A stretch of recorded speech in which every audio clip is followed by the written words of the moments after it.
Assalamu alaikum warahmatullahi wabarakatuh. Alhamdulillahi rabbil alamin, walami huladi walam yakun lahu kufuwan ahad. Summa wassalatu wassalamu ala sayyidina wa nabiyina wa Mustafa Muhammad sallallahu alaihi wasallam.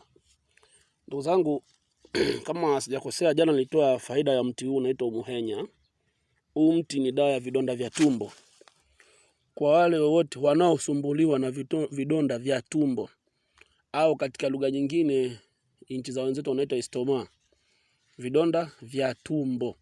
Wanaosumbuliwa na vidonda nini? Vidonda vya tumbo.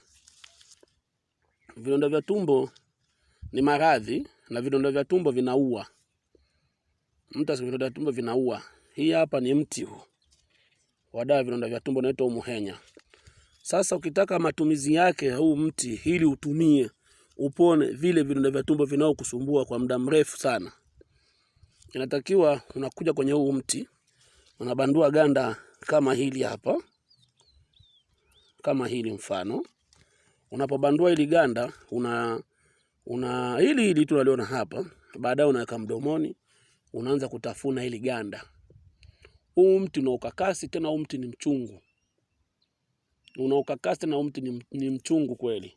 Tumia mti huu kwa uwezo wa Mwenyezi Mungu Subhanahu wa Ta'ala, utafanyikiwa na vidonda vya tumbo vitakwisha. Unatakiwa utumie asubuhi, ujala chochote, na jioni kabla ya kulala. Huu mti sijui mmeuelewa, unaitwa umuhenya.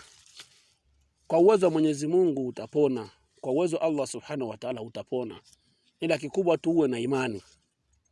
Hizi miti Mwenyezi Mungu atumbia sisi binadamu na wanyama. Ndugu zangu, sina mengi sana ya kuzungumza.